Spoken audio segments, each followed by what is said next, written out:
What up, people? It is Saturday night, 8 p.m. Eastern Standard Time. The usual suspects are back in the house once again. We got a special guest. That would be General Zod, but we will get to him in a few minutes.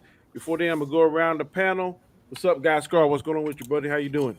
Man, like you say, living the life, enjoying my weekend. I haven't had a peaceful weekend in a while, so I'm blessed to have one so far. And coming off that high of what we call no way home. So, yeah, doing good, doing good. All right. The lady of the chat, Dandelion Fluff. How are you doing, young lady? I'm good. I don't think I'm that much younger than you, man. Well, I'm trying to give you a compliment. You look better than I do, much better. So I will go ahead and concede that you are younger than me. No, that's only because women are like expected to wear makeup. So I got you. Another staple of the show is Perp Minded. What's going on with you, sir? You're what up? What up? Just chilling, you know. What up? What up? And another usual on the show from time to time on my streams is Mr. Jason Lee, the Tucker Statement. What's going on, Jason? What's going on, guys? Doing good, doing good. All right. Last but not least, I will definitely not kneel to this individual, but he is an individual that I met through Perp, and he and I share a love for power. Tommy is coming up, I think, next year, so I'm sure we'll be back together on that again. Is General Zod. What's up with you, brother? Nothing too much. If you guys don't know, it's the most earth-breaking, ground-shaking, but never media show money-taking, the man, the myth, the legend, the most electrifying YouTuber in all of YouTube entertainment today, Mr. Zod. And thank you for having me on. God, you haven't done that in a while. I didn't want that. One quick question: is it ever going to end? One quick question I got for you, Zod. Who did your opening song? Like Neil to Zod? It was a good friend of mine named Gary. If you guys don't know your boy Gary, he's got a channel. Check him out. He writes his own music, so he wrote a song based on the clips for General Zod for me. So yeah, I saw that. I was like, that's kind of tight, even though I don't necessarily agree with the staple of it. But the way you did it was pretty tight, man. So hats off to him. Before we get into the show, we're going to split the show up into two halves. The first half is going to be strictly about Hawkeye episode 5. Then we're going to transition into the hottest MCU movie, I think, so far this year. I know that without a doubt. That's going to be No Way Home Spiderman, which I've already seen twice. I'm probably going to see it another time or two. But before we get into that, I just want to talk to the people that showed up in the chat, which is G Major. He's a staple. Thank you. I appreciate it. Jason Lee, who is now joining us. Also, Josh, a movie and gaming aficionados. Thanks for coming. I love food. Mystic Show Shadows. What's up, man? So, going to get into it. What I usually do is I go around the panel one at a time, ask you your overall opinion, ask what you didn't like about it, ask what you did like about it, then I ask you to give a grade. So, in order to make sure we stay on schedule, I'm just kind of keep your responses brief. But of course, we get into a good topic, a good discussion. Of course, we will go ahead and explore that as well. So, starting it off, overall thoughts. Being that you are a guest, General Zod, what are your overall thoughts of episode 5 of Hawkeye? Quite brilliant. I've not been a fan of the shows. I like the down-to-earth feel of it, no galactic shenanigans. And I think this episode in particular, hats off to Haley Steinfried?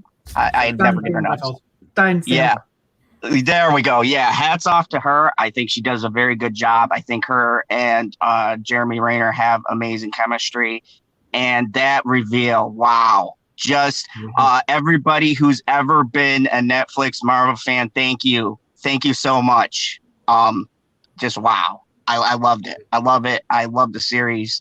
9 out of 10 for me. All right, good deal. Miss Dandelion Fluff, what were your overall thoughts of this episode? on this episode, I liked it. I thought, it progressed the story along. We're still sort of getting... Come on, man. I don't like to be embiggened. Don't embiggen me. It's just weird. But I'm staring at myself talking. It's just too creepy. I enjoyed it. I thought it progressed the story along. We still got lots of little mysteries, got some more clues towards what's going on. It's all very good. Liking it. Okay. Guy Scar, what are your thoughts? I I'm telling you, this one's winning my heart above all MCU TV shows, man. I'm liking it more. Say that one more time. No, you heard me. And Just have to rewind to hear it again. yeah, he wants the Phantom Zone me. That's why. You say you like this above all other Disney Plus shows? So far, it's getting Shut the fuck up. You don't tell. Which one is he supposed to prefer? Which one's better, Danny? Oh my god! Hey, you know I like Falcon Winter Soldier, bro. I know you do, and that one. Yikes. That one's not. It's not coming. Be very careful with the next thing you say. That's all I'm gonna say.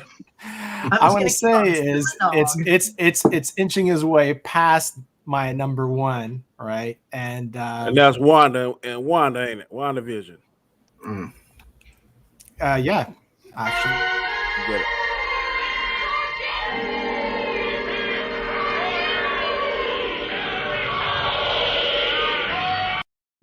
Damn, I just scored a hat trick. Shit. Mm-hmm. Damn, so yeah. I'm telling you, I like it, man. It's a great show, great chemistry, down to earth. It is doing good, and it's gonna take that spot. I'm telling you. The reveal itself was. It felt. What better reveal did we get in all the MCU TV shows? Name me a reveal that we got. That's true. Mind you, we kind of were expecting it because there's like a gazillion clues. But there's nothing on the TV shows that we got as big as this. I don't know, man. I kind of like the Kang reveal. Nope. Underwhelming, the Kang reveal. That was the only great episode of Loki. Was that last episode? That pretty much Which took us 5 episodes to get there. Super secret reveals. Like it took us 5 episodes to get here. This is episode 5. But this was entertaining. Both. I found this more entertaining. The White Vision reveal. Some people say that's good. The heart, the Hagatha. I'm just saying what some people. I'm not saying me. Some people say seeing the White Vision reveal.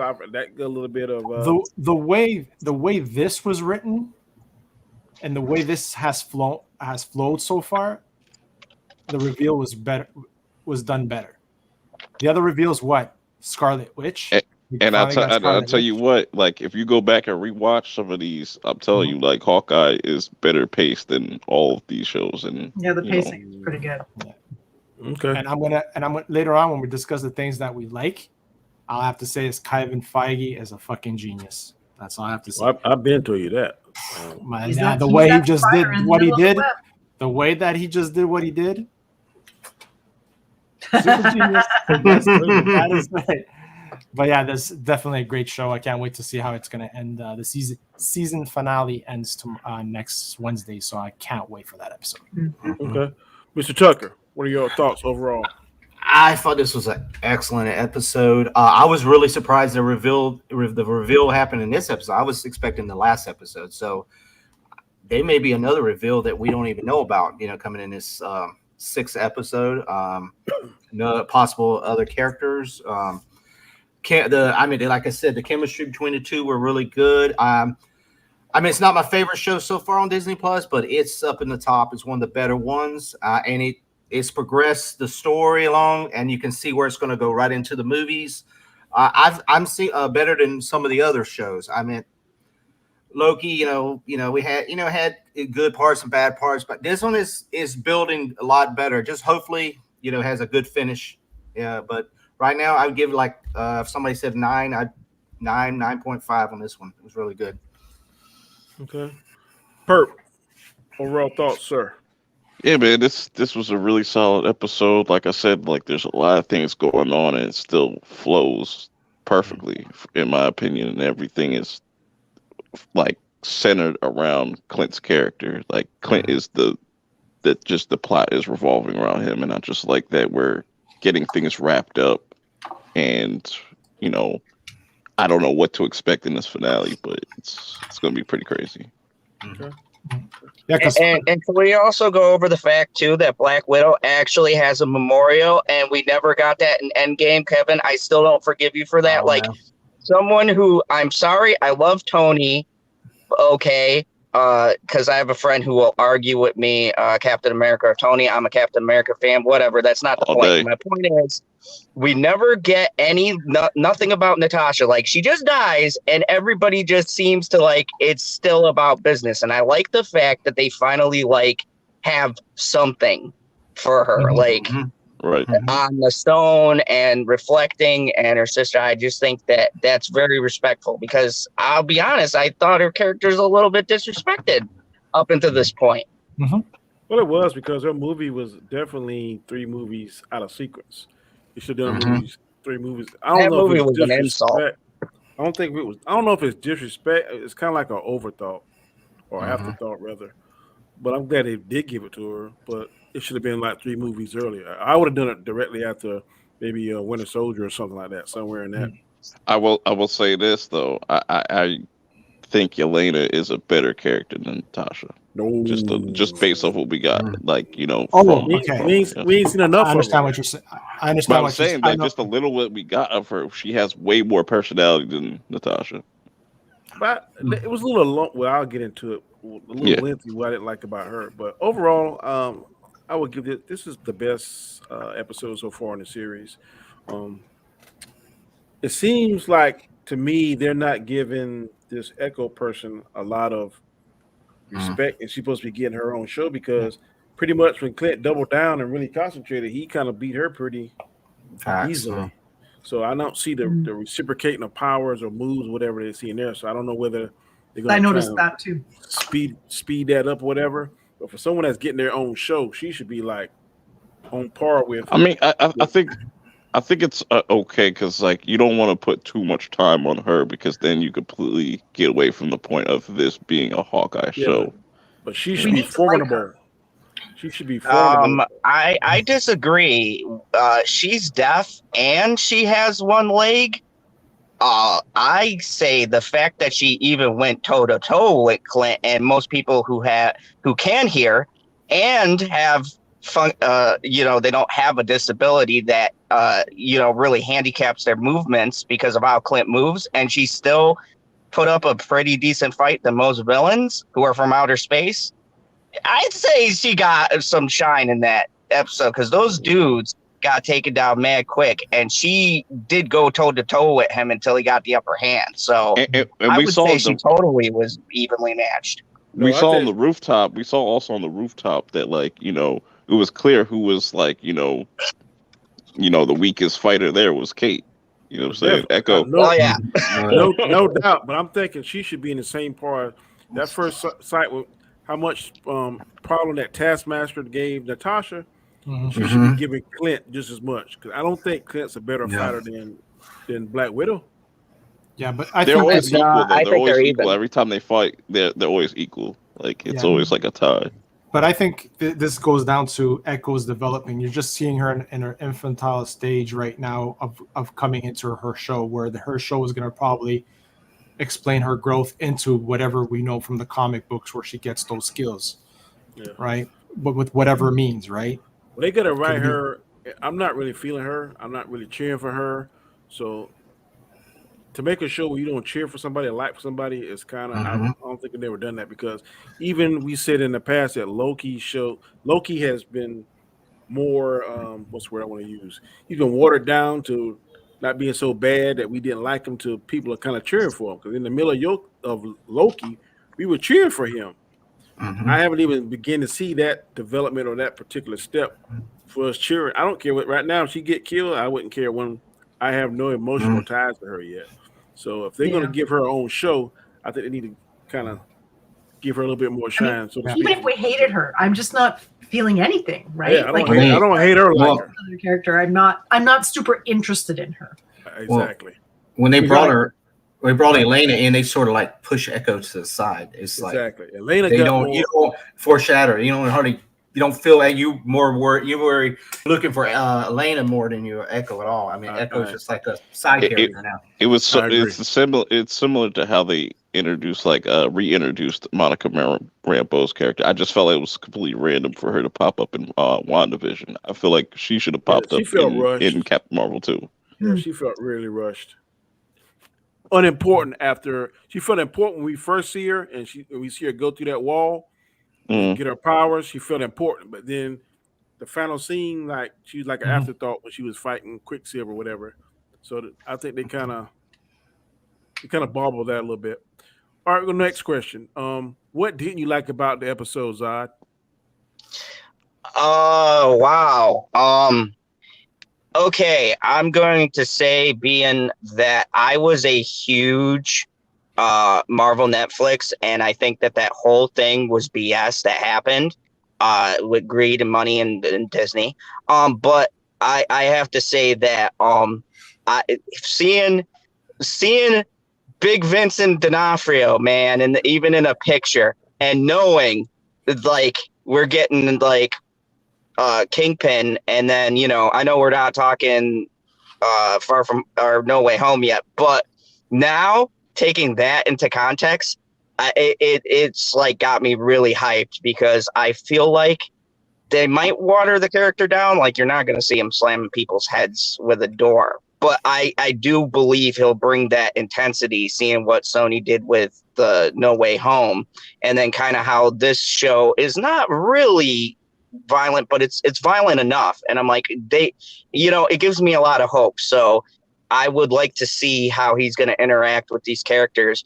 And I'm even going to call it, I honestly think we'll see Matt Murdock in the next episode. Maybe I'm getting ahead of myself, but I think we're going to see him in the next episode some way. You did understand what you didn't like, not did not like. We did. Oh my God, I'm sorry. Okay, what I didn't like, not very. See, I don't know. There's, I do this reviewing thing a lot, and I can always like nitpick stuff. And I gotta be honest, there's not much in this particular episode I didn't like. I think everything flowed really nicely. It was a natural progression given every episode when you take them into context together. If there's one thing I have to pick out, really, it was just kind of the goofy humor still in there. I don't like the Marvel humor. I think it's ridiculous, and I think it takes away from some of the emotional weight of certain scenes. The two Russian guys I can't stand. Everybody likes them. I can't stand them. Every Tracksuit bros. Every time they're on screen, I get annoyed. It's that, whatever they call them. Yeah, I can't. That was what agitated me. I can't stand them. It's that stupid Marvel thing that's like, you come down from a serious moment, and then those two idiots are doing something stupid. So that's probably the comics, though. They were even dumber in the comics. I mean, yeah, to Marvel's credit, but still, it's just the humor. That's my big thing. I would rather this be completely played straight as opposed to doing the Marvel treatment. And I see them stepping back a little bit, but I just, that's what annoys me about across the board, all these shows. It's like you take away the emotional weight of a scene when you very poorly follow it up with forced humor. It doesn't work, especially for the tone that this show has is more serious. And some joking. It reminds me a lot of Die Hard, only they haven't figured out the humor part yet. They're almost there, but not quite. And that's what annoyed me. I can't stand those guys. Sorry, everybody who likes the Russians. I can't stand them. But every time I fast forward the scene. they're my... It's okay, bro. You're forgiven. Oh my God! Oh man! Oh, I can't stand it! Oh, they're so annoying. Let me read this quickly. $5 super chat from G Major. Thank you, sir. Statue of Liberty mentioned in this episode, tying to Spider-Man. We're gonna get to that. I was gonna say that. Dandelion Fluff. What didn't you like? What I didn't like. We're not doing did like first. No, did not. Okay, makes sense. Okay, what I didn't like. I think for me, the thing I liked it, but there was way too many two people talking about stuff. Like it was just like, first it was Kate and her mom, then it was Kate and Yelena, then it was Echo and Kazi. It was just everybody was just like one-on-one chats, and then it was Clint with Grills. It was just the whole episode, that was, and there was perfectly useful conversations, but it was just too much of like that same, like, that's like one way to progress, like, one way to do exposition and stuff, but it was just too many times. Okay. For like one episode. For me, that was the only thing I really found super. You left out the Russians. How could you? I don't mind the Russians. There's two in the truck. Yeah, two in the truck. What did I not like? I would have to say that I wanted to see more. I actually wanted to see more. Like, I wanted to have more of the story. And I can't nitpick at anything on this one, really. I enjoyed it. Good deal. $5 super chat again from Ryan Newsom. Thank you, sir. I appreciate it. Salute to you and your channel, and also the people in the chat. Thank you, Mr. Ryan. Hope you have a Merry Christmas. Perp, what didn't you like, sir? They could have switched the recap with the whole Yelena getting snapped. That would have made the episode kind of flow better. Yeah, I like that. I actually like that. That's one of my likes. Yeah, and I gotta say, like, just Echo's not really hitting for me, but I like when she's fighting. When we're having like little bits of dialogue with her and stuff like that, it just kind of takes me out a little bit, but not too much. I think these episodes should be longer, and we should stop like giving them like 6-7 minutes of credits and stuff like that, and just it'd be like a 40-minute episode. It'll say 40 minutes, but it's really like 30 something. And it's kind of annoying, but that's just my little gripes about it. It's like getting a bag of chips ready. You open it up and it's half empty. Right, right. That sucks. Jason, what are your dislikes, sir? What we were talking about earlier, pretty much Echo to me. I mean, to me, they could write her out and it wouldn't even affect the story almost. I mean, I just wish they would, they've got her like pushed to the side, and I mean, I just don't see how she's going to have her own series. Like we were saying earlier, it just doesn't, unless they really build on her on this next episode. It's going to be hard to think of how she's going to have her series. I mean, they just didn't establish her enough, I believe. So, I mean, everything else was, you can nitpick here and there, but everything else flowed pretty good. Yeah, well, Echo, like I said, it's an introduction to her. So she's going to, it's going to be a tie-in to where she's going to lead. And like someone said in the chat, and I agree with, it's going to be Echo and Daredevil were known to be together in the books for a good while. So it's all tying in with her and Kingpin. Yeah, so that's the reason why she's in here, like, because she is that tied to Kingpin and stuff, and like that's. But they need to do something with her. It's the same argument I use for Eternals. This is just the groundwork. This is just the introduction, so you can't write them off. Yeah, but to be fair with that, you have to not fall asleep to get that groundwork. Come on, Zai. Come on now. Right. With a character to make us go, well, hey, I'm going to watch that show because this is an interesting character. I mean, there's interesting things about her, but they just don't seem to have developed her enough. Mm-hmm. To me, Marvel is so complex and so ahead of its time, and I know Zai is not going to agree with this, that if you miss a particular series, it may be leaving off something because they're good at goodwill looping this shit back around, and as we transition to Spider-Man connected 3 different storylines that we're going to talk about. And there's connections to even Age of Ultron. You remember when Tony walked into the house and he's like, "Oh, this must be some secret agent shit and whatnot." No, it's like, no, that's just Laura and stuff. So we still haven't gotten that official reveal that Clint's wife used to be an agent or something like that. So that's where he get all his information from and shit. So, and that's why she's not really bothered by it. He'll throw something at her and she'll be okay. So, what I didn't like about this episode, what really annoyed me, was the conversation between Kate Bishop and Black Widow's sister. Lasted too long. That scene was dope. It was too long, man. It was good, but it went too long. Kate Bishop. Why you keep calling my whole name? Kate Bishop. You sit down and eat the macaroni. I got to have the macaroni with the hot sauce. I love that. That actually made me laugh. It was too long. I'm not saying it wasn't entertaining. This went on a bit too long. They could have cut 2 minutes off of it. She could have ate the hot sauce. Where's he at? don't get in my way. But and but leave. you see in that scene how she's like inspired by Natasha, like because that's a very Natasha thing to do because she'll always like talk to somebody and just to get some information and all that. And she's very much like more like her father um than the mom and stuff. But, I wouldn't But give her I the think sex appeal. She was sexy with the long hair down and the accent. I'll give her that. Florence Pugh. Oh my goodness. Let me say. I will give her that.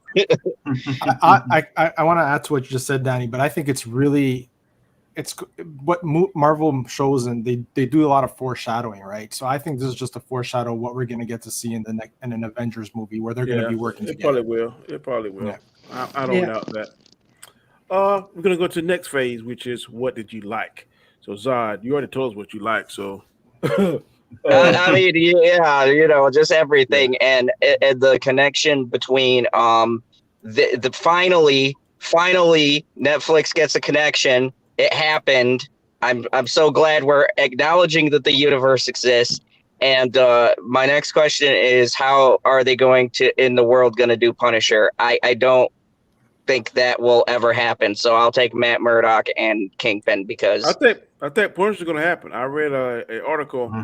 Kevin Feige what is he going to do? Shoot darts at them? Kevin Feige said he kills people. He doesn't have he just hasn't figured it a out yet, but he the Punisher will work his way in there. Put him in Deadpool 3. Facts. Yep. Dandelion, what did you like about this episode?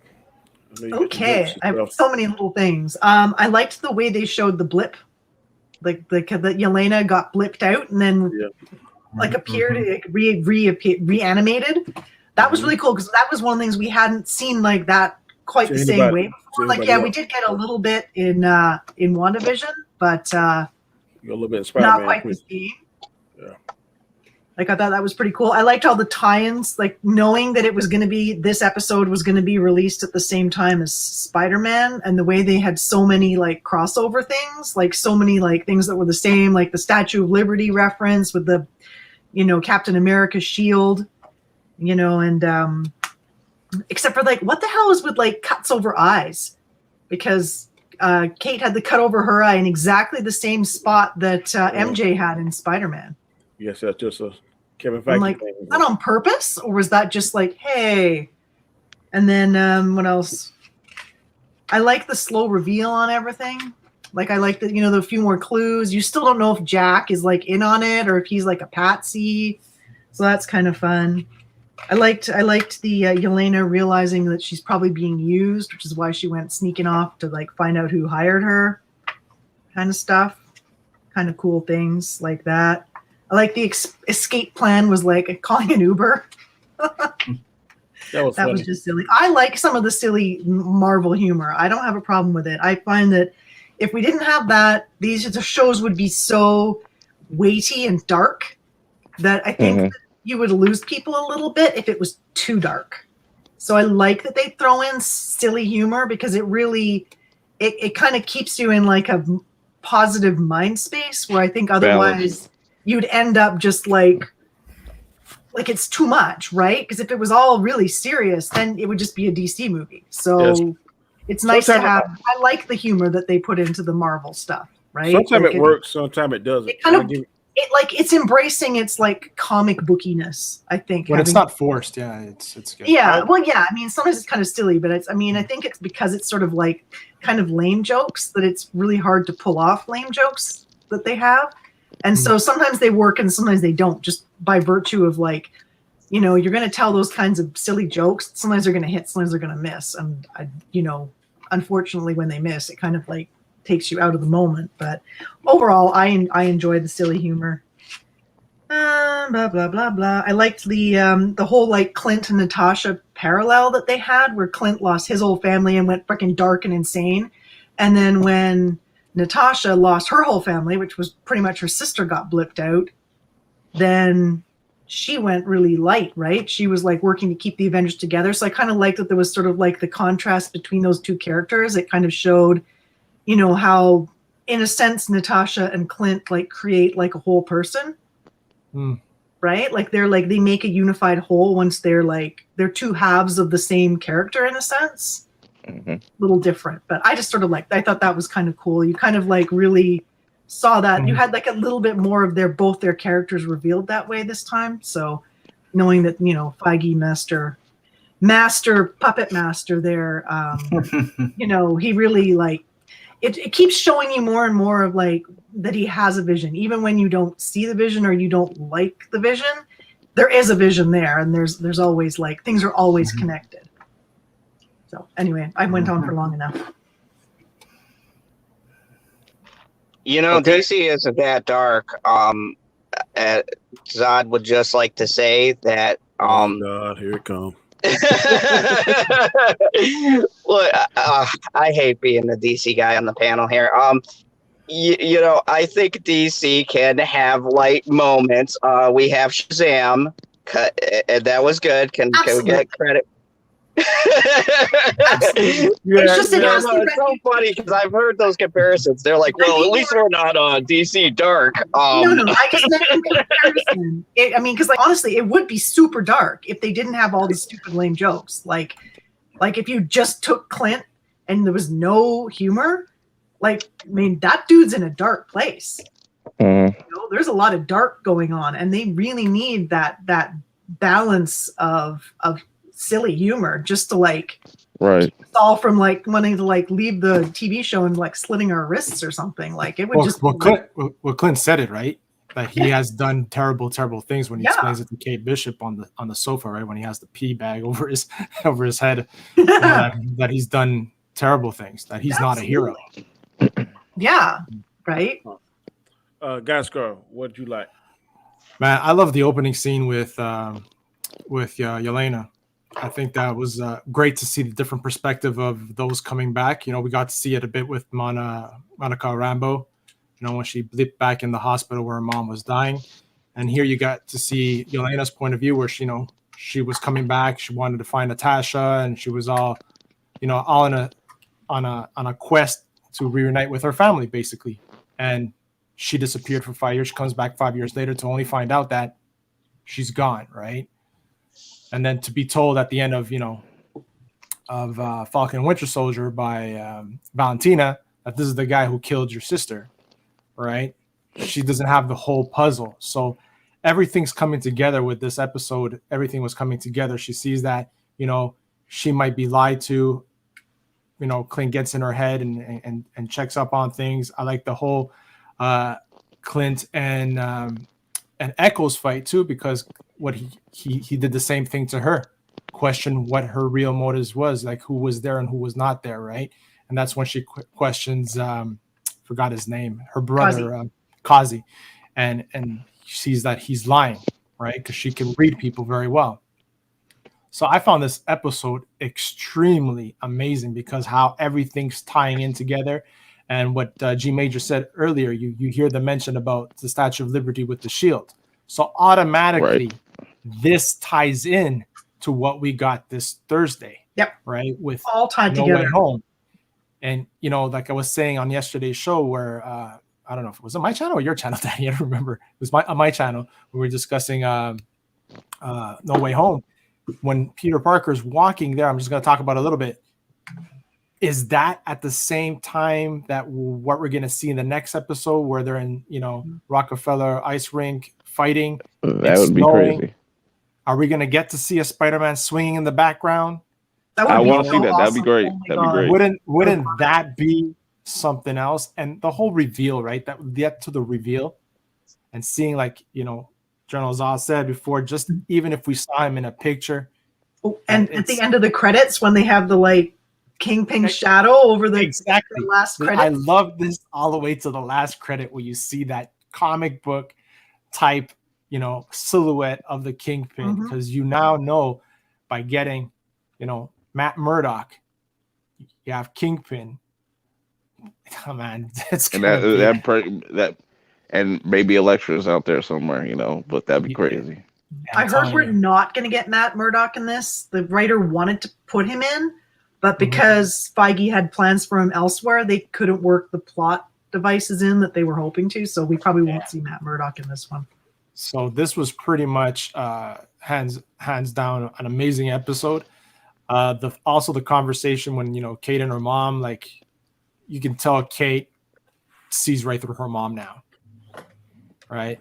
And she just needed that proof, that little proof, to really see that her mom like was sus from the very beginning.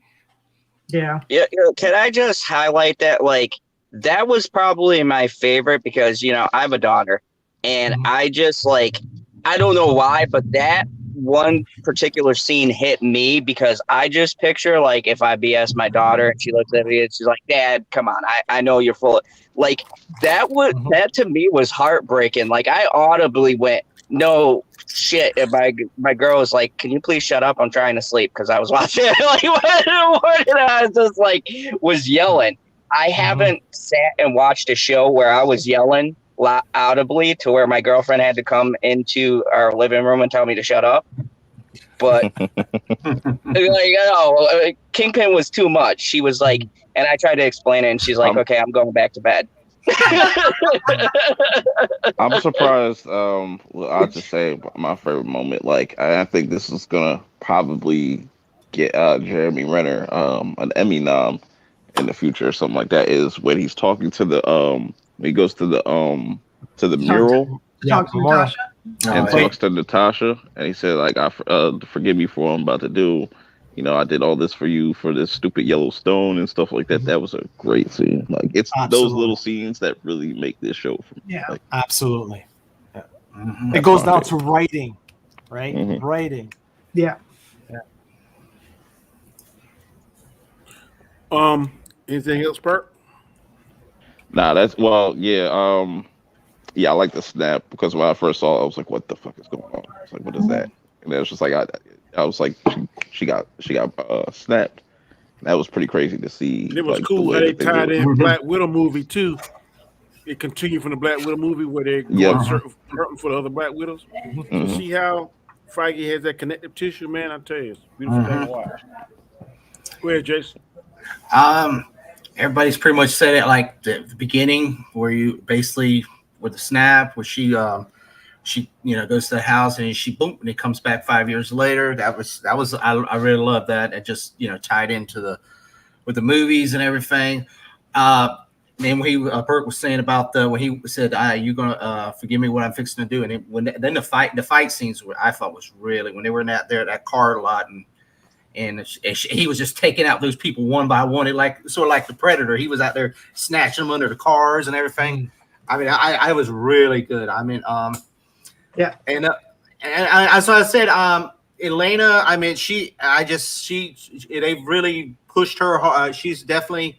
You can see where she's gonna take that one of the main Avenger spots when we do get another Avenger movie. Thunderbolts. Isn't she supposed to be or Thunderbolts or whatever they're going to push. Thunderbolts costume last week. So. Oh really? Oh okay. Yeah. So the Contessa is like the manager of the Thunderbolts or something. Oh okay. And I've heard series, maybe movie on that. So I don't know depending on what Kevin Feige's going to do. Who knows? Excellent series. I believe we're going to see something else in this next one. It's going to be. I know we got the Kingpin there. I mean, more likely we're going to hear some dialogue from him. But I think there's some other surprise we're going to find out. I just have a feeling that we may not get to Daredevil, but I think we're going to get somebody else in there that was just going to. It'd be cool if they kind of show the lady that's going to be the She-Hulk, maybe as a lawyer or something, special attorney or something. So they're trying to push that. But everything y'all say y'all like, I pretty much like everything. I don't need me to sit here and regurgitate the same thing. But I really like the snap. That was really cool how they did that because I'm like Perp. I'm like, what the hell are they doing? What is this? And when they did it, the way they did it was so smooth, seamless. So I definitely like that. Last round that we're going to transition to Spider-Man is grades. Zod, what's your grade for this episode? I can't believe I'm saying this. I haven't done this in quite some time for Marvel TV, but letter grade, and not just this episode, but across the board, 9 out of 10. Like this whole entire thing, and especially I was late, unlike some people. So rewatching it and getting a chance to see how the writing flows, that's my big pet peeve is writing. When it's uneven, I notice it and then it annoys me. So 9 out of 10. Okay, good deal. Great stuff. Guy Scar, what's your grade? I would have to give this one an A. Hey, good deal. All right. Hey, Dandelion, what's your grade? I'm gonna stick with my C plus. I had C plus last week. I'm gonna stick with What? Mm. I am shocked. Wow. I'm a tough grader. She's a Wow, tough. you're I Yes, am- high standards, man. I do have high standards. One her as a teacher. C plus for me is pretty good. Perp, what do you give this? I give it an A or 9.5 out of 10. Okay. You know, it's almost perfect. All right. Jason, what'd you give it? Well, I said 9.5 early. A 9.5, right? It ain't an A plus, but it's pretty good. Pretty good. All right. I'm gonna go ahead and give it a B plus. B plus. I think I'm gonna leave room. I think next week's gonna be an A plus. Oh my gosh, I can't wait. How are we gonna do this next week? We have to decide quick. It's Christmas I don't Day know. on Saturday. I will My not be sister's doing it on gonna Christmas kill Day. me. I can tell you that. We might try to do that Yeah. Sunday, maybe. Sure. Wanna try to do it I don't know if Sunday? you want to just do 2 round tables or group everybody, or if you want. God. I'm available Sundays, no problem. I really didn't want to do 6, but I did 6, which isn't bad. I'll try to do it Sunday, but I damn if I'm doing 10 people. Hell no. I'll break it. Too much chaos. Too much Or chaos. Friday? Friday? People do it I'll look Friday? into it. I will let y'all know. I will definitely let y'all know. Okay. Now we're going to transition over into. Let me go ahead and change my screen. I like to be looking all presentable. Where you at? Where you at? Screen? Boom. Spiderman. Love the Way tie-ins. home. I'm telling you. With the Hawkeye tie-ins. It was I great. agree 1,000%, and usually I don't. So y'all better cut this. I agree 1,000% with Zod say on the back before we went live that no one can use this as an excuse that they can't make a good movie in the pandemic, because this movie, as much as they trolled us, as much as they show all this kind of crazy stuff, and us thinking this and thinking that, it was worth every penny. The first thing I do as a YouTube content creator and as a movie watcher is I walk out the theater and the first question I ask myself, did I waste my money? I did not waste my money. I went a second night with 3 kids, aged from 5 to 8. Brave man. Cost me $71 That's courage. between tickets and food, and trying to get them to shut up and be quiet and trying to watch the movie. Danny's a superhero. Forget the show. It was my grandson. I promised my grandson. The other grandson wanted to go when he saw his brother, and the little friend was here, and I was like, oh, how the hell I got myself in this. Anyway, this movie was fantastic. I watched it from beginning to end both times. The end scene credits were better for me the second time because I missed a piece of it because I had to went to the restroom and didn't make it back in time. But I'm gonna steal what who did I watch last night? No, Tyrone Magnus. He reviewed it this morning and he went from backwards to front. You have a problem with that? Start from the back, the end scene credits and go to the front, or you prefer going the traditional way? Your show, bud. You do, Okay. man. I really want to talk about the Venom, because wouldn't it be interesting if they gave us a Venom in the Sony verse, and now the Venom that we want to see? That's what I think they're doing. The aggressive Venom, because I in think this universe they can obviously they can switch it up though, because since we got Flash Thompson, they could probably do Agent Venom. I don't want instead. to see that. I would like to see that. That'd be pretty cool. I want to see the mean Venom with the white spider. I think we're gonna see. I think we're gonna get to see that because I think that lodge on the counter. So yeah, because I saw there's this little bit of dialogue that like Andrew Garfield says like, oh, I want to fight an alien. That might be Amazing Spider-Man 3 right there. He might go fight Tom Hardy's Venom. He may attach to the Eddie Brock in that universe. Yeah, and then fight Andrew Garfield. That would be cool. What you're saying, Danny, I think is what's going to happen is we're going to see probably Tom Holland Spider-Man in Secret Wars, or the movie that leads off to that as a symbiote suit. I want to see the symbiote suit on Andrew Garfield because he said in the movie that he got dark after he lost Gwen Stacy. He stopped pulling his punches. He got more aggressive. So I want to see the alien suit Wait, on him. Danny, did you not see the trailer at the end? What trailer? The Doctor Strange trailer. Yeah. Yeah, that was pretty big too. I'm excited for that. Yeah. I just start off with the one that excited me more with the possibilities. Now we're gonna transition to what Perp just said. What do you think about the Doctor Strange is the way they tied in what if? That's I don't think that's what if. I think a lot of people I think that's what they're thinking. But if you heard of all the news of what villain that they wanted to use for Doctor Strange, I think that's Nightmare because he looks more like Nightmare than he's just disguised as Doctor Strange. Another Doctor Strange from another universe, but he's an evil one. The reason why I say what if because you see his bride walking down in the dress, and that's the same thing that happened in What If. They were getting married. Now I'm saying because I say Nightmare because Nightmare deals with a lot of that stuff. It's sort of like Freddy Krueger. So he'll just he'll make feed off you people's see, fears. Yeah, feed off people's fears and stuff, and it could be some other things because we see what's her face, America Chavez. What's her name? Something like that. American Chavez. Ugh. Doctor Strange 2 is going to be? Do we know who the villain in Doctor Strange 2 is officially supposed to be? I think there's going to be two. I think there's going to be multiple. I think there's going to be multiple ones because Wanda's there because she's probably going to have her own kind of motives, and I think the Doctor Strange that you saw is not the Supreme Strange because Supreme Strange wasn't acting like that. That looks more like Nightmare to me. If you've seen any pictures of that, dog needs to go out. But I think also too that they already taken stuff from What If because that little container that he kept the spell in, that's the same thing that Ultron and Killmonger was kind of put in. Yes. But now I think we will see multiple different Doctor Strange. But I think the one that we saw in that trailer is probably Nightmare because it just the way the tone feels. It feels very dark. It feels like a horror movie, and that was the original plan for Doctor Strange 2. They wanted to make a horror movie and stuff. So I don't know. But yeah, I definitely think that there could be multiple Doctor Stranges in this, versions of them.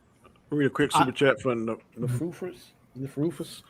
$5 super chat. Thank you, man. I appreciate the support. So I have a good feeling that they will mention Spider-Man in the last episode of Hawkeye. Spider-Man was in the area where Hawkeye is in his last thing of movie. I think so. That would be crazy.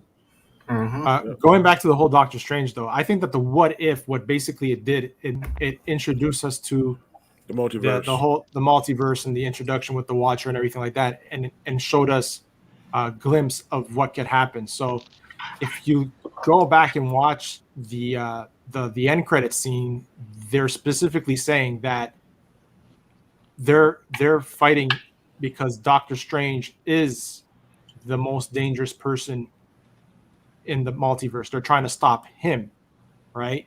And and you see that he goes to look for. That's what Mordo says. Yeah, exactly. That's I can remember his name. He was one of them in Doctor Strange. Yeah, he was the one that helped train. No more sorcerers. Yeah. So he knows that he's trouble and he's the one that's going to put the whole world in danger. And that's when you see him with different features, darker features, the same that we got in the What If. But then you can see that he gets Wanda, right? Because Wanda has the book of what's that called? The Dark Lock or something like the Dark Hold. The Dark Hold. It has the Dark Hold, which is everything about dark magic. So that's why he seeks her out in order for her to help him. So what I think is going to happen in this, movie, which I think is going to be a great movie, and Multiverse of Madness, is we're going to see Wanda going. Well, what's her name again? No, I was about to say the Blair Witch. Blair Witch. I was going to call her Scarlet Witch. Scarlet Witch. Go, fight against the Sorcerer Supreme, the Dark Sorcerer Supreme of what we know as Doctor Strange, the evil Doctor Strange. I just think I just don't feel like that's the same. We're not going to get Nightmare. I don't think so, and we're going to get Mephisto. It's just the way they set it up and just what he does, and just like he feeds off your worst nightmares and stuff like that, and that might just be a nightmare, like playing with his mind, like because when Louis last left off with Baron Mordo, he was trying to hunt down different sorcerers and stuff, so that might just be a completely different Mordo. They need to get rid of the braids. That shit was just like, what is that? But but I really think that there's going to be a bigger villain. Maybe we actually get a Mephisto. Maybe it's Mephisto this time for real. But oh, that would be great. They've been hinting him since WandaVision, right? So but I just feel like either they need to show him or don't. Yeah, because I just feel like I have a feeling that it's going to be Nightmare because they're going to be in his dimension. Because maybe the Nightmare spell makes more sense. Yeah, because like maybe the spell kind of like cracks something, and maybe the Ancient One like was able to trap Nightmare into a dimension or something like that and got out by doing that spell, and kind of I don't know, but I just feel like a lot of people are going to think it's the Doctor Strange from What If, but it's just he doesn't act like that Doctor Strange from What If, because I think that Doctor Strange from What If was still kind of like the Doctor Strange that we know, but I don't know. I just don't think that was the one from What If. Yeah. All right. I'm going to fast forward and go to the front because I can keep track of it better than that. Can I work backwards, Danny? Yeah, I can work backwards. Number two, I can do it now. I can keep my thoughts better in order. It starts off from where the other one ended at, where Spider-Man, Mysterio just told the whole world that Spider-Man is Peter Parker, and he's going ape shit, and he gets Mary Jane swinging throughout the city. Get back to the apartment, and we see that Happy is having a meltdown because Aunt May just broke up with him. I thought that was a little funny. Was that how did that human suit y'all? Was it too early? Was it that fit because I like Happy, like rewatching the trilogy and stuff like that. I feel like Happy is another character that just kind of stands out. You know what I'm saying? I love Marissa Tomei, so any scene that's there with her, I am just okay with that. I don't want to sound sexist, but man, that is a very sexy woman. She aged really nicely. I don't mean that in a sexist way. I mean it in the most respectful way that it can come out of my mouth. She's a nice looking woman to look at, and I was pissed off when they fucking killed her. I'm just gonna say it. I think honestly, like, my one gripe, but it's like a double-edged sword, is the fact that they have her and the fact that they don't, because I just kept on looking at the movies, these new Spider-Man movies, and going, how the hell are Peter's friends talking to him when Aunt May is standing there? Because, we were all kids. I'm just going to say it. You'd be like, man, I'm not trying to be disrespectful, but your aunt, is she single? Like, I'm just saying. Tony would always but we're all thinking it. Tony would always make comments about her and stuff. He's like, oh, you got like a hot aunt and stuff. I got to say, one thing I really want to know in that movie is what is it his grandma? What she was actually saying, because there was people in my theater that were freaking laughing their asses off when she was talking. Yeah, I wish they would have put caption on that. Oh yeah, she's cleaned up the spider webs, but she had to be saying something else because, we're very multicultural here in the Lower Mainland, so I don't know if I don't know what language. I mean, is it Filipino or Korean? I don't know what the heritage or what the language was, but man, people were freaking laughing at whatever she was saying, and I assume they know what she was saying, and it probably wasn't clean up the fucking spider webs before you get out of here, before you leave. Were your theaters filled? Pretty much, yep. Filled to the brim. How about yours? Yeah, it's actually Filipino. It was Tagalog. Okay. Was yours filled, Guy Scar? Sorry, what? Was your theater filled when you went? Yes. My first one was sold out, and the second one was not. I hadn't seen it. I've seen it bootleg. I hadn't seen it in theater. I'm going Monday. There were a lot of seats in my theater that weren't taken. So. Zod, how about you? You put it by yourself. You said your girlfriend that you. Oh yeah. So not to make everybody jealous who will watch this, but I have a wonderful lady who really gets me, and and plus she's in love with Andrew Garfield. So she got me. You know what? Listen here. Okay, I gotta address this now. Perp. I don't want to hear nothing about Andrew Garfield's acting after this. Not a blessed thing, because I never said I've nothing been bad saying about for his years I just say his he's a Spider-Man great trash. actor. Yeah, he was really good. No, his Spider-Man is the best. No, his Spider-Man was not trash. The writers who wrote his Spider-Man wrote trash. This movie proved it. He could act it if they gave him something to work with. But those original movies But it doesn't had great disqualify ideas that the and no fact that good the writing. amazing. It doesn't disqualify that the Amazing Spider-Man movies are still the worst movies. Hold on a minute. That is felonious lies. The first one was definitely better. Now I don't know what happened That with suit James was trash, Comb bro. over. That suit was trash. That the first Amazing Spider-Man suit was trash. The second one, I give you that. But and I'm gonna be honest. And people always disagree with me, but I will say this because I grew up in New York.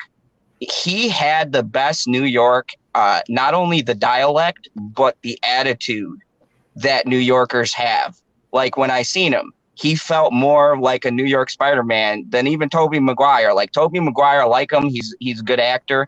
That was the movies I grew up with. But Andrew Garfield embodied a lot of the sarcasm, the even his dialect sounded like it. Yeah, I mean, you should know, man. You're in Jersey.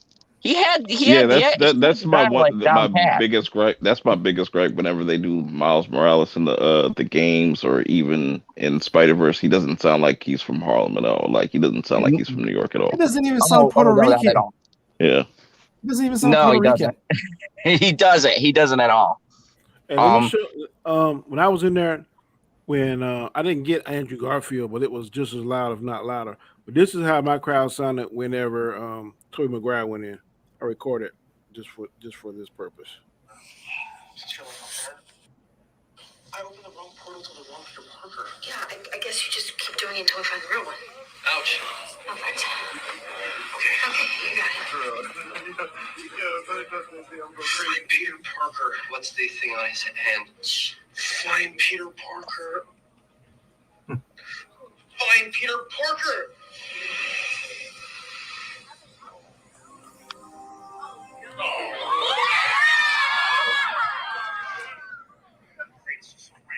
That was Toby, but Andrew Maguire was about 4 or 5 times louder than that. It's interesting when I went to my first one, the first showing I went to, people cheered louder for Toby. Then when I went like 10:30 in the morning, whatever, like it was still pretty packed. More people cheered for Andrew. Yeah, it's I don't get it though, but yeah, they cheered when Andrew came in. They cheered when Matt showed up. Like when you saw Matt Murdock. That was like one of my favorite scenes. Him catching the brick. That was cool. Yeah, that was How did you do that? I'm a really good lawyer. Yeah. that was now see, those are the jokes I would like the MCU to implement. That's what I mean with the jokes. Like, bro, that was legitimately funny. You gotta take the good with the bad, bro. And if you guys watch the Netflix series, you would know that's actually a callback to a line he says in a Netflix show, where I think when he was first representing what's her name, and she's like, "How did you know that?" I was like, he goes, "I'm a very good lawyer." So I was like just like over the moon. But yeah, I thought with the Spider-Mans, like I went nuts. I'm not gonna lie. Everybody in my theater went nuts, especially I was shocked because there were a lot of younger people in my second showing, because that was the one I went with a crowd, and they went crazy for Toby, and it was a lot of younger kids. And if you guys don't know, those Spider-Man movies came out so long ago. Very long ago. I went to the theater. Yeah. I went to the theaters to see those first two movies, and to see the young kids actually know who he was and be equally excited. It's a pretty powerful thing. It shows you the power of those original Raimi films. Yeah. It also made me think a lot of people had not been paying attention to the hype because people seemed really surprised when they saw Andrew Garfield and when they saw, Matt Murdock in it. Everyone like kind of cheered and stuff. It was like, oh, wow. I mean, we kind of knew all these things were coming, but it was still kind of a nice surprise when they showed up. Yeah. This movie elevated all of the Spider-Mans to me because I wasn't really a Tom Holland fan. I like him a lot more now. I really wasn't a Tobey Maguire fan. I like him a lot more now. So it did a good, in my opinion, a good job in elevating all of them to almost equal status because the chemistry between all three of them was excellent. Yeah. Oh, I think everybody did a really good job. The reason why I like Tom, and I just don't understand why he gets so much flack, because for me, I feel like he embodies what a young Peter Parker or Spider-Man would do in those situations. And I think as he gets older and he does more movies, he's going to start getting more and more fleshed out. And like he had, it just because he's so young and stuff, like, what I'm saying, I just really like his portrayal of as Spider-Man and Peter Parker. I feel like he just gets both of them right. Yeah. Seeing all of them together, it is to me. Toby seemed the most confident. I mean, like he wasn't really scared, upset. Well, the other two seemed a little. Andrew seemed a little bit more emotional than other ones, but that fight scene when our boy finally met the Goblin down on the shield, to me that was the best fight. I mean, I was like the rage, that rage that he showed was like awesome. So to me that was and the interaction when they was talking about how he can make organic webs, and they had that was cool. That was cool. How they addressed it, That was cool too. Like you saw the difference in all three of them, and some of them had comparisons, and some of them had contrasts and stuff like that. I really like that. But it was smart writing too, Perk, because a lot of people don't like the organic webs, but the way they wrote it made it seem cool. I'm not a fan of the organic webs. Yeah, me neither. But I just like that, what they all have similar. They're all similar in the sense of like, they're always trying to save people. They're very selfless and stuff like that. That's consistent. They each complemented each other. Yeah, that's a perfect way to put it. They complement each other, and it's like and it's crazy that like these people have never been on screen until this point, and it's just they come off so natural. That's just what's so dope about it. I like they all had really good arcs, and it really intertwined all their arcs from like their previous movies, and it like kind of wrapped them all up really nicely. It was very well crafted. I said this yesterday. It's what the writing, and not only that, we got to see more of what happened to them after the movies that we've seen, right? Exactly. So we know that Andrew went into a dark place. Toby, his main thing was, trying to get back his relationship with MJ, which he clearly says, it's complicated, but it's working. Yeah. So, and you see he's older as well, right? Because you see when he was about to fight, how he's stretching out his back because he's hurting, because you can tell he's older. I think that was also like a hint, because that was one of the reasons why Toby didn't want to do Spider-Man anymore. Like he stopped wanting to do those movies is because he hurt his back. Like he'd injured his back playing Spider-Man. Yeah. And so he he couldn't do it anymore. Like it was just too hard on him. And I think that was kind of like a bit of a like nod at that as well. Like, well, let me like fix your back, and he cracks his. I was worried though, like, because like we haven't seen Tobey Maguire in like a lot of movies recently. We've seen Andrew Garfield. He's getting busy. He's like, Tom Holland's still getting work up. He might be Oscar nominated for his movies. And that was the one thing I was worried about. And then it's just like, I feel like, because my thing about the Sam Raimi Spider-Man is I just feel like it came off awkward, like rewatching it, just like his facial expressions. But I feel like Marvel kind of fixed that, just gave him a little bit more personality, let him just be himself, and I really like that his portrayal in this, I gotta say, for my rating system, I've always thought about, especially with sequels and this many movies, I say to myself, because of how I do critiques, is if I'm going to give something a 10, what does it do, especially if it's a sequel, what does it do to make the story that's come before better, either bring it to the same level or elevate it? And I've got to be honest with everyone watching here and everyone on this panel. It's been years since I've seen a movie that not only does a new story, but actively fixes problems in original canon movies it did not have to. We didn't need a fix Garfield didn't need a redemption, because when he saved MJ, that was a nod to him not being able to save Gwen. Right. The stuff with mentioning what happened with Toby, the villains, they could have had a lot of these people disposable, but everybody got some kind of redemptive arc and made better. And shout out to Jamie Foxx. They finally just let the man act and got rid of the comb over. Thank the good Lord. And what a better way to like have that fight on the Statue of Liberty, where they're paying homage to Captain America and stuff, and it's just like, and even Tom Holland was like, "Yeah, this is the place of second chances and shit like that." And I'm paraphrasing, but Well, that's what it was, right? For a lot of immigrants as well. Yeah. That's the symbolism behind that. But the thing is that this movie opened up to potential more Spider-Man movies under Andrew Garfield and even Tobey Maguire, if they want to go that route where he's, married, has a daughter, and she's going to be Spider-Girl, and he's just there mentoring her. Yeah, or they could just save it for Secret Wars. Like I definitely think they could bring them into Secret Wars or something like that. Just have all these massive characters. They could probably even, they probably have plans for Hugh Jackman. Who knows? Yeah. Well, he's been saying that he wants to come back. They're talking. I know they're talking. Interesting.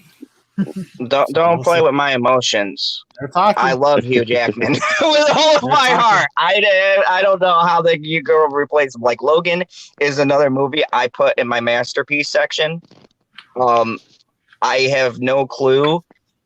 If that happens, I will concede and say, okay, Disney, you got me back. Because I gotta say, this movie, in terms of writing, I was going back and forth between 9 or 10, because no movie's perfect. But what really pushes it over the edge for me is anytime you can have a story that is its own story and it fixes pre-existing problems. Because as much as I love the original movies, there were plot holes and there were things that just they couldn't fix.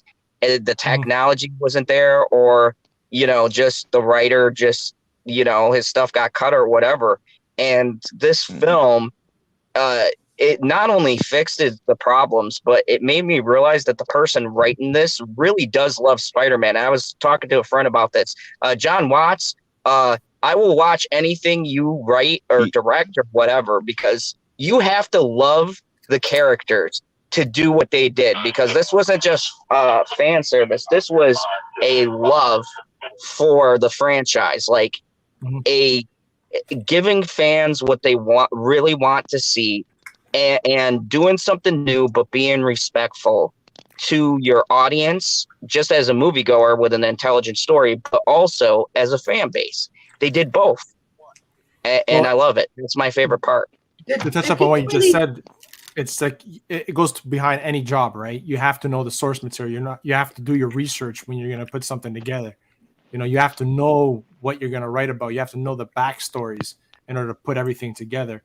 And I find and the other materials that we've gotten so far in this phase 4 hasn't even come close to what we got now.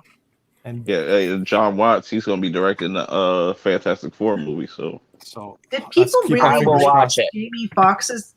I found his acting a little, I don't know, stilted to me. I didn't. He was being himself. He just didn't. I don't know. He seemed kind of. I don't know. He didn't. His character. I mean, I enjoyed his character in the movie he was originally in. In a way, he was a good character, but I just found his acting to be kind of stilted. I know he's like a good actor. He's won an Oscar, but I don't know. I just wasn't feeling it. I don't know what it was. I liked his lines and stuff. I'm glad that they switched up his personality, his character a little bit, because just in the Amazing Spider-Man 2, it's just nobody would really be doing that. It was pretty much a ripoff of Jim Carrey's Riddler and stuff like. Yeah. But I like don't I know. like the little like I like that he kind of still embraces like the comic book version of like his character and stuff, and just the cheesy one liners like you ain't even the shit no more, and like tell Andrew that and stuff. That was funny. Yeah. Yeah, it was pretty cool. I like the effects and whatnot. They kind of teased like he had like a mask on a little bit, like the old Yeah, when it, mask. yes, yeah, the you old go. old school mask with the lightning. Yeah, when it Yeah, was flashing up. kind of like how they did the Loki. They showed us the old Loki with Mhm. the horns and the yellow and green suit Right. stuff. Yeah, So they kind of pay homage to the old version.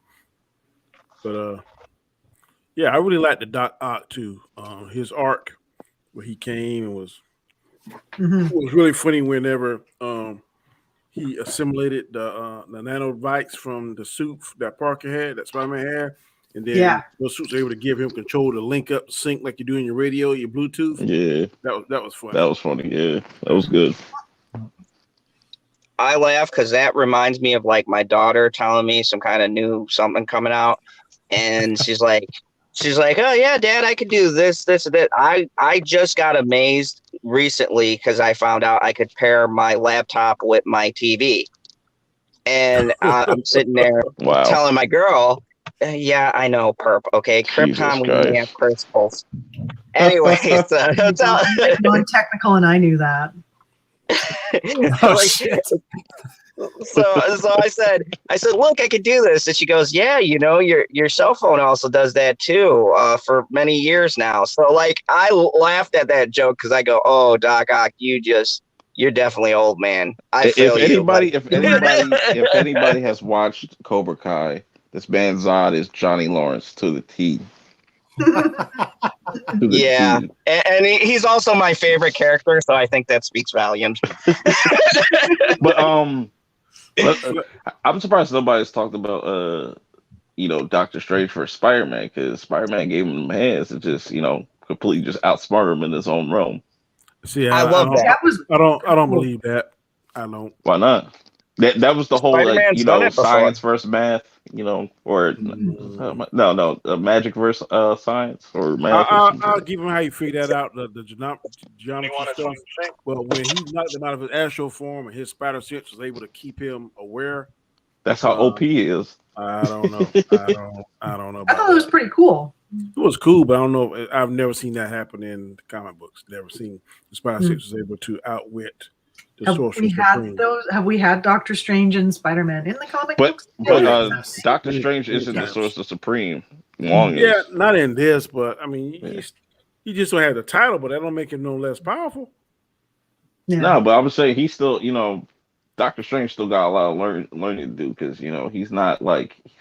I feel like by the time we get to the end of Multiverse of Madness, we'll start to see him become the Sorcerer. The Ancient One said he is the best of us. So we haven't seen that yet. Yeah, but it doesn't mean he's the best of us yet, or he's because he's still arrogant as hell. Like Actually, if I've watched, we've all watched this multiple times, but they did say technically he was the Ancient One. He said it himself, but when he got blipped, it was a technicality. It switched because I'm gathering they can't not have an Ancient One for 5 years because I believe in Endgame he was the Sorcerer Supreme because he had a time stone. I believe that. Yeah. No, he was messing with the time stone before that. No, I'm saying he stole the time stone.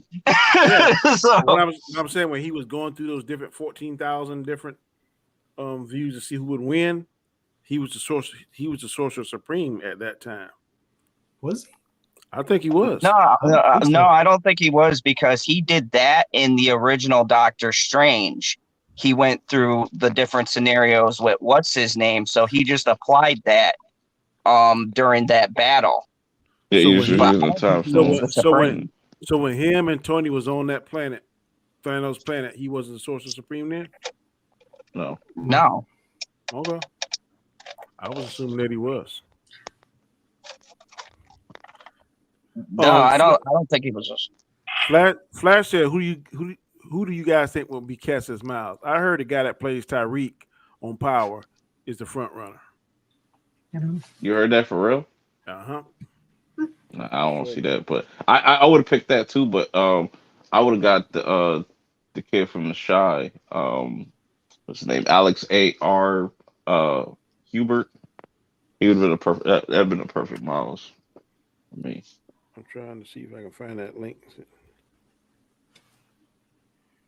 I'm gonna tell you, there was one part when they was talking about how when they first met Peter, and was talking about how they know how he felt, and he was explaining to them that he was done, and he's gonna send them back to their world, to their universe. He was explaining their Uncle Ben, and he was that man. That kind of made me teared up, man. That was like, Yeah, that damn, was that shit heavy. just kind of And, tight. and that was the perfect moment for them to come in. And I know a lot of people were expecting Toby and Andrew to be in it longer, but it's Tom's movie. I don't understand what people. But anyways, at the time that he lost Aunt May, I think that was the perfect time for them to step in Yep, and help him that kind was of get perfect. through that. Because if they didn't pop up, then who would know? Who knows? Like he would have probably just gone around just trying to kill every single villain and stuff like that. But I don't know. It was well done. It was well done, especially when he was like completely lost after the death. What you just mentioned, and also when he was fighting the Green Goblin, where he was about to kill him. How Spider-Man 1, Spider-Man 2 and Toby. 3 were looking at each other. Yeah, Toby. yeah. Toby and Andrew were looking at each other, and they're like we got to stop him, right? And he's Toby stops him. it, and right away when you saw that, you knew he was gonna get stabbed, right? Yep. So it was like it just sees how they were there for each other without even really knowing each other. You know what I mean? Yeah, it was the camaraderie was amazing. Yeah. And I just wanted to touch on what Perp said. Anybody who thinks that they weren't in this movie long enough is kind of being foolish and nitpicky, because if you take the length, and I clocked it, they were in like pretty much the second half of the movie. They were in more than I expected them to be, actually. Yeah, that's what I'm saying. I thought it was going to be a 5-minute cameo. I didn't realize they were going to be in it. So what more do you guys want? I mean, they're set there compare and contrast of what they can and can't do, and I like that Tom was the one that had to lead those two because they never had a team to work with. So yeah, they said that. balance. We never had a team before. And he's like, Were you in a band? You were in a band? Yeah, the Avengers. That was hilarious. That was adorable. The Avengers, what's that? That's great. What is that? That's good writing. That's funny. Yeah, and it was a callback to Andrew Garfield's movie when he said they were in a band. If you guys remember his character from Amazing Spider-Man, right? He kind of had the punk rocker thing, and he was in a skateboard. So it was kind of like a callback. Like his thing would be, wait, you were in a band? And what was really cool, he got his redemption when he was able to save Mary Jane and wasn't able to save Gwen. Yeah, I had a feeling that was going to happen. I was like, yo, that'd be dope if they have Andrew's Spider-Man save his MJ. And I'm like, I think that was kind of the point, though, right? It was part of like finishing off everybody's arc. Yeah, right. When he goes, sort of like Toby stopped Andrew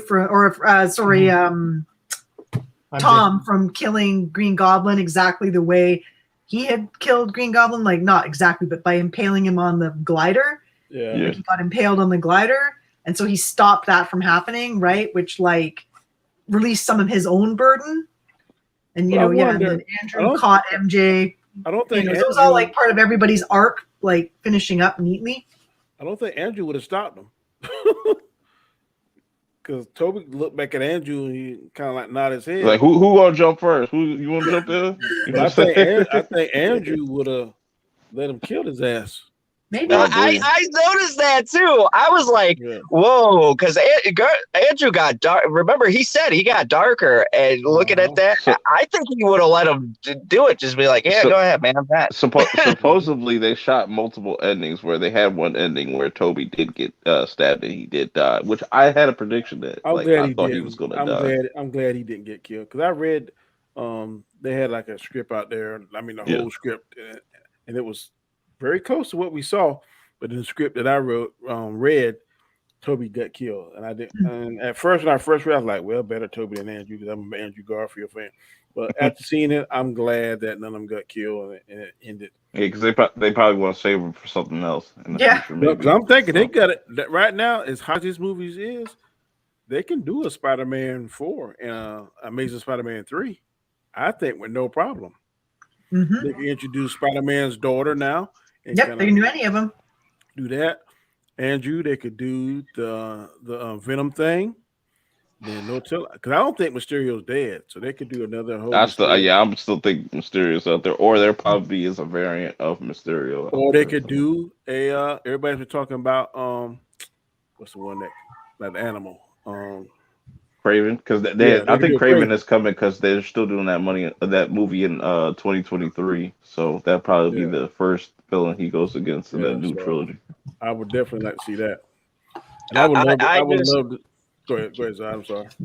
No, I was gonna say, like, I have to say, I am impressed because I know people were doubting Sony's vision, and then Spider-Verse hit it out of the park, and all the other ones, and like, I am now down for anything coming out of Marvel that's Spider-Man. That's all right. They won me back, and Sony because. They've been doing a lot, and like that this movie made me hype for Morbius. I was already hyped, but like because now I want to see because they showed the Vulture in there. I want to see like how they're gonna connect all of these things together. That was one of the previews I saw in my theater, and Morbius looks really good. It looks fantastic, and finally Jared Leto is gonna get a redemption arc. Come on, Jay needs a win. I listened to his band. He's a great actor. He wants to be a hero or villain. Just give the man a good script, please. Speaking of redemption, right? Sam Raimi is directed with Doctor Strange, Multiverse of Madness.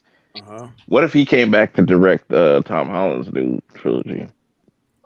So he can get a decent complete trilogy. I think they need to keep this guy they got now, this Watts guy. He seems to has the pulse, listening to the people. He's doing his research. He reads the source material. So I wouldn't reinvent the wheel if it were I. And if we're gonna get more of this last Spider-Man, I would rather see that than the Sam Raimi version. I've got to be honest. I've been a huge fan of Sam Raimi since I was a kid. Evil Dead. I met Bruce Campbell. I love anything that Sam Raimi makes.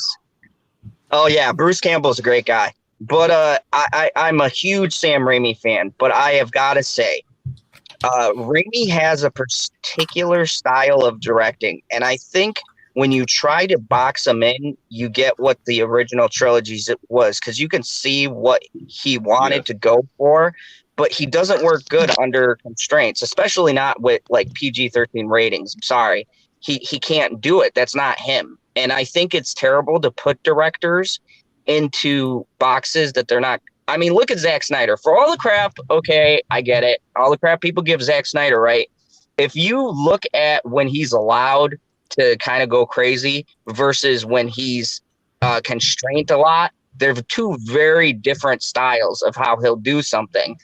And that's not saying all his R-rated works are great, but for the most part, when he's allowed to breathe, he works better than when you try to put somebody in a box. And I think Raimi is the same way, or any director that's like in that genre. Raimi's like, most of his movies are like R-rated, hardcore, and then he puts the humor sprinkled in there. But they're very violent, and I don't think he works good with a PG-13 label. I mean, well, to be fair, he did do Drag Me to Hell. That was pretty good as PG-13. Yeah, but originally that was supposed to be Originally that was supposed to be an R-rated film, and the studio cut out. I've seen the uncut version. They cut out like 20 minutes of that movie to make it PG-13. Makes sense. Jesus Christ, I didn't realize that much. Spider-Man, No Way Home, swinging opening weekend. Woo! That is crazy. Our prediction was 200. That's way over that I thought, but I want to see that worldwide number, because if that's just if it's 240 now, and it's still got another day. Shit, it might. It's not that woman's hair, or is she like wearing a weird hat? That is her hair. Wow. Like Khabib. Like, I thought I had the bushy hair. Man, humidity must kill her hair. Right? I don't want to be in Toronto with that hair. But I would really like to see, like, since we're gonna have a fresh slate of new characters to play around with, they should probably introduce Johnny Storm into this next because I know they're gonna do the Fantastic Four eventually and stuff, and that'd be cool if after the Fantastic Four, whatever, we get like a young Johnny Storm that's in like college or something like that, and that's how Peter meets. That's probably who bought the Stark Tower, right? The Avengers Tower. You're right. Yeah. That makes I mean, sense. Fantastic Four, yeah, that's what I've heard. Yeah. That is the rumor. that would be something if Spider-Man popped up in Fantastic Four or something like that. That'd be cool. If he shows up, like even just swinging through the scene in the last episode of Hawkeye, that'd be so amazing. Well, if they decide to recast T'Challa, that'd be cool too to reintroduce the new Black Panther. Fantastic Four. Could be interesting. We've been going on almost an hour and 30 minutes now. Unfortunately, I got another stream to go to talk the same thing over again, but I definitely enjoyed everyone here. You're definitely welcome anytime. You're not doing anything and if the topic piques your interest, definitely give me a shout out and I will definitely send you a link. So I'm gonna go around the panelists. Everyone say anything about their channel, what's going on. Jason, you're mighty quiet on you. Anything you want to say before we go off? Well, yeah. You check out my channel, Jason Lee Tucker Statement. I'm gonna go see it in the theater this coming Monday. So like I said, I saw it.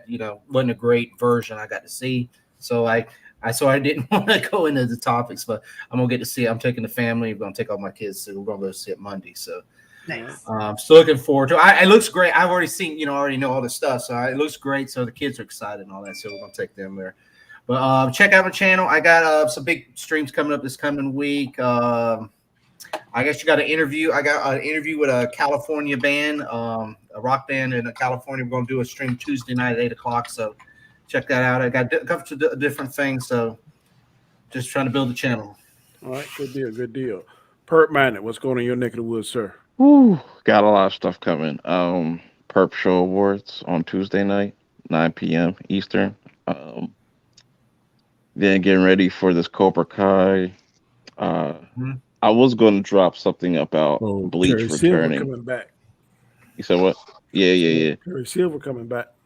I was going to originally do a video on Bleach, but I'm just gonna leave that alone. I'm just gonna wait till the anime drops next year. I'm excited. Then going into next year, we got Attack on Titan. So like that's pretty much all the stuff I got on the horizon. So. Good deal. Oh yeah, Hawkeye too. Hawkeye. Yeah. Hawkeye. Mr. Zai, what's going on in your neck of the woods, sir? So many stuff. Normally I'm angry on my channel, so if you like hour-long angry rants about the atrocious Baldwin, come over and see. I'm actually doing some stuff tonight at midnight, late night talks, and we will talk about some new information about the Baldwin case, but I'm also going to talk No Way Home with my co-host Pop Culture PB because he hijacked the show and said we are doing it. So I don't have the movie. He saw it and he specifically said to me, USOB, if you don't do anything on this movie, every time we bring up an article, I will tie it into Spider-Man. And I go, all right, we'll just talk about it. So I was like, all right, I guess we're having a spoiler talk. So that's what we're doing later tonight. I got some reviews coming out on different things, and on the Yellowstone review on the first 7 episodes, and how great and how that show crazily Amazing gets show. better. Oh my God. Like amazing. It's one of my viewers asked me to watch it, and I got into it, and I binged all the seasons up to 4. It's amazing. So I'm going to do a review on that and a couple of other things. So thank you very much for having me on. It was great meeting everybody here. You're all breathtaking. Oh, thank you. Thank you. Next would be my main man, Guy Scar. What's going on with you, sir? Man, well, you can catch me every Wednesday on the Hangout on my channel, 8 p.m. Eastern every Wednesday, along with Danny and whoever, Jason Lee Tucker as well, jumps in, and whoever else decides to want to jump on and just hang out. We basically talk about whatever subjects we feel free to talk about. I usually have something prepared just in case so that we're not, stranded just staring at each other's mugs. But I do a lot of gaming streams of Call of Duty Warzone with my buddy that I call 36, Ryan. And yeah, that's basically it. All right. And last but not least is Dandelion Fluff. What's going on with you, ma'am? Nothing much. I don't really have a channel, but I like to hang out in lots of people's chats, and I usually check out all the Chaos Central stuff. I'm looking forward to seeing how everybody tomorrow hated Hawkeye on your Sunday hater chat, your haters roundtable. And I usually go on play Jackbox games on Chris Knight's weekly wrap up, which is tomorrow at 2:00 Pacific time, which is 5:00 Eastern time. 5:00 Eastern time. And then other than that, I'll be hanging out in people's chats whenever they have chats. Well, tomorrow I won't be hosting the show. Oz will be covering for me because I'm gonna go to my daughter and son-in-law's house for Christmas. Is that one just tomorrow. going to be on Chaos Central again? It should be on Chaos Central tomorrow. But All right. Oz will be So I may check be that on out there. tomorrow, people. Yeah, but he'll be hosting it at 8:30 p.m. Eastern Standard Time. I'm going to try to do it either this upcoming Friday or upcoming Sunday, the final show. So I will send you out. I got the DM on Twitter. I will send you out whenever we're going to do it. If you can make it, please do. If you can't, then I definitely understand because next week is being Christmas. I wish all of y'all on the panel Merry Christmas, Happy New Year. Yes. Happy great holidays seeing to you. all. Great knowing you. I will be on Robert Storm's channel probably here in the next 20 minutes talking about this Spider-Man show yet again. But until next time, y'all take it easy. And let me see. I'm gonna let you go out with a different one. Ooh, nice. Where are you Something at? different. Yeah. Make me feel a lot tingly inside. As long as I don't get licked by a cat, I'm fine. Oh no. That's a Jackbox thing. Split the okay. room where I the was cat like- licks the piece. Ugh. Oh, I hate cats, man. Cats are so gross. Ugh. Filth.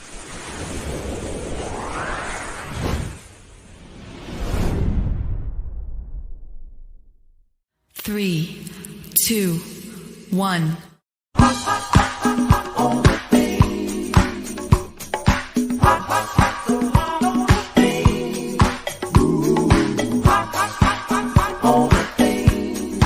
I want to be singing this the whole night now. Thank you, Danny. This is for Zod because I know this last